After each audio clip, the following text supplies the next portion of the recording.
हमारे पास एक बहुत प्यारा सा क्वेश्चन है। ये एसएटी में आया हुआ था क्वेश्चन। एसएटी का टेस्ट होता है जो। आप इस क्वेश्चन को बड़े ध्यान से पढ़िए, ठीक है। अगर आपको कुछ समझ में आता है क्वेश्चन ये क्या है, कैसे सॉल्व करना है, तो आप खुद सॉल्व करिए और उसके बाद यहाँ पे आइए और इस आंसर को देखिए कौन सा आंसर इसमें ट्रू होगा। तो पॉज कर लीजिए और खुद सॉल्व करिए और फिर यहाँ पे आइए। अगर आपको समझ में नहीं आ रहा है, ठीक से क्वेश्चन नहीं कर पा रहे हैं, तो आप कंटिन्यू करिए, इसको देख लीजिए, ठीक है। आइए सबसे पहले इस क्वेश्चन को हम लोग समझते हैं, ठीक है। तो इसमें ये कह रहा है कि A is 540% more than B, ठीक है। तो यानी ए और बी के बीच में एक रिलेशन है। उसके बाद बी इज 0.02% ऑफ सी, यानी बी और सी के बीच में भी रिलेशन है। फिर हमसे जो पूछ रहा है वो कह रहा है कि ए इज के परसेंट ऑफ सी, तो किस के की वैल्यू के लिए ये इक्वल होगा, इस तरह से, ठीक है। तो जो पहला रिलेशन है ए और बी के बीच में, इसको हम लोग पहले लिखते हैं, लेकिन इसको समझना जरूरी है, ठीक है। तो यहाँ पर ये है कि ए जो है हमारा, ए जो है सी से 500% मोर है। इसका क्या मतलब होता है? इसका मतलब होता है पहले तो बी है और इसके बाद 540% मोर है, ठीक है, बी का। ये समझ में आ रहा है?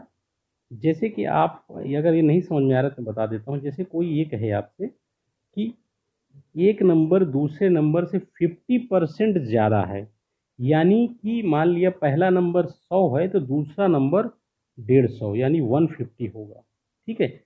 यानी 50% जब मोर होगा, तो अभी जैसे मान लिया, अब ए मान लिया 50% मोर होता, तो ए इक्वल टू बी प्लस 50% होता कि नहीं होता, ठीक है। इसका मतलब 1.5 गुना यानी 1.5 टाइम्स बी होता कि नहीं होता, ठीक है। उसी तरह से ये ऊपर वाला है क्वेश्चन, तो आप, मुझे उम्मीद है कि समझ गए होंगे, ठीक है। ये जो इस क्वेश्चन हमने लिखी हुई है, ओके। ये तो हमारी क्वेश्चन नंबर क्या हो गई, 1 हो गई, ओके। ये क्वेश्चन नंबर हमारी क्या हो गई, 1। दूसरा क्या कह रहा है? दूसरा कह रहे हैं कि बी इज 0.02% ऑफ सी, ठीक है। बी क्या है? बी इक्वल टू 0.02%, परसेंट का ध्यान रखिएगा, किसका? सी का, ठीक है। अब इसके बाद कह रहा है कि ए इज के परसेंट ऑफ सी, ठीक है। के परसेंट ऑफ सी, ए कितना है? ए इक्वल टू के परसेंट, के परसेंट, के परसेंट ऑफ किसका? सी का, ठीक है। ये तीन इक्वेशन हमारे पास आ गई, एक ये दूसरी हो गई और ये तीसरी हो गई। तो हमारा जो लास्ट में जो हमारे पास ये क्वेश्चन है, उसमें ये कह रहा है कि ए और सी के बीच में रिलेशन है, यानी हमको ए और सी के बीच में रिलेशन इस्टेब्लिश करना है। और हमारे पास पहले क्वेश्चन में ए और बी के बीच में रिलेशन है, दूसरे में बी और सी के बीच में है। तो इसका मतलब ये होता है, अगर हम दूसरे इक्वेशन से बी की वैल्यू ए में अगर रख दें यहाँ और यहाँ, तो हमारे पास ए और सी के बीच में रिलेशन आएगा और फिर हम उसको तीसरे इक्वेशन से कंपेयर कर लेंगे, ठीक है। अब आप समझ गए होंगे, तो ठीक है, आइए आगे बढ़ते हैं। तो हमारे पास पहले इक्वेशन से ए इक्वल टू, हमारे पास जो बी है उसको हम बाहर ले लेते हैं, तो यहाँ पर आएगा 1 प्लस 540, सॉरी 540%। अच्छा, अब परसेंट का क्या मतलब होता है यहाँ पर? ठीक है, परसेंट का मतलब 540% का मतलब होगा 540 मल्टीप्लाइड बाई 100, 1/100, ठीक है। 540% का ये मतलब होता है, ठीक है, ओके। तो चलिए हम आगे इस रिलेशन को लिखते हैं, ठीक है। ये रिलेशन आगे बनेगा हमारा, बी यहाँ पर होगा और 1 प्लस 540 डिवाइड बाई 100 या मल्टीप्लाइड बाई 100, बात एक ही, ठीक है। तो इसको हम क्या लिख सकते हैं, बी और 1 प्लस 5.4, ठीक है, ऐसे लिख सकते हैं। और ये हमारा हो जाएगा 6.4 बी। ये एक हमारे पास रिलेशन, जो पहला इक्वेशन था उससे हमने ये इस्टेब्लिश कर लिया। अब हमारे पास जो b की वैल्यू है वो 0.2% ऑफ c है, तो यहाँ से b की वैल्यू हम यहाँ पर पुट कर देते हैं, ठीक है। तो a इक्वल टू 6.4, तो हमारे पास पहले से b की जगह पे हमें क्या लिखना है, 0.02%, ठीक है, परसेंट ऑफ व्हाट, सी। ठीक है, तो इसको हम कैसे लिखेंगे आगे, इसको तो कैसे लिखेंगे, इसको लिखेंगे 6.4। अब यहाँ पर परसेंट को हम लोग इसको ब्रेक करेंगे, तो 0.02% का मतलब होता है मल्टीप्लाइड बाई 1/100, किसका, सी का।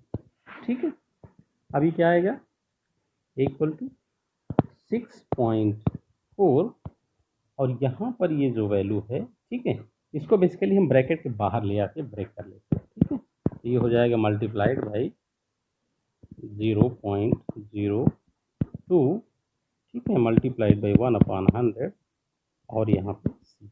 ठीक है, अब हम इसको कर लेते हैं सॉल्व। तो इसको जब हम सॉल्व करेंगे तो ये हमारा एक ये पॉइंट है, एक ये पॉइंट है, और ये नीचे ये 0 0 0 है। ठीक है, तो इसको जब हम मल्टीप्लाई करेंगे, तो अगर मान लिया इसको इसको हम लोग मल्टीप्लाई करें केवल, ठीक है ना, तो अभी हम लोग इसको मल्टीप्लाई करते हैं, तो इसके बाद हमारे पास यहाँ पर 8 हो जाएगा, और यहाँ पर 2 6 12 हो जाएगा। ठीक है, और पॉइंट इसमें इसमें 2 पीछे हैं, इसमें 1 पीछे है, तो यहाँ पर 3 पीछे हो जाएगा। ठीक है, और ये मल्टीप्लाइड बाई 1/100 है, सी है। तो इसको हम क्या लिखेंगे, अब इसमें 100 से भी इसको डिवाइड कर देते हैं, तो पॉइंट 2 और पीछे आ जाएगा। ठीक है, 0.0000128 सी, ये इक्वल टू आ गया। अब हमारे पास क्या है, वहाँ पर ऊपर क्या है, ए इक्वल टू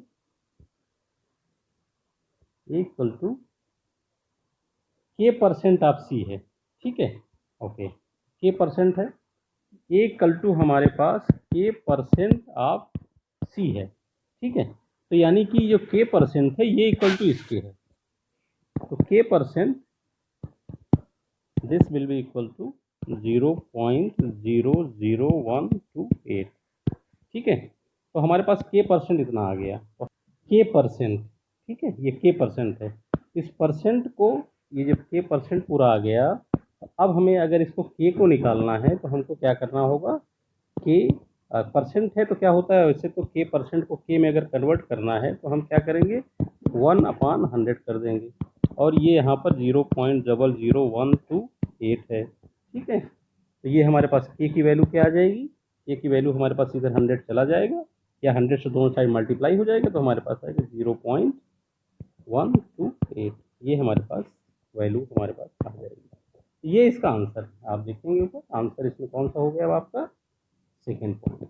ठीक है ना, सेकेंड वाला आंसर। तो मुझे उम्मीद है कि समझ में अच्छे से आ गया होगा आपको, और ये बढ़िया सा एससीटी का एक क्वेश्चन था, अलजेब्रा और परसेंटेज वगैरह सब कुछ मिला करके। तो this is very good question and our solution is here. ठीक है, थैंक यू।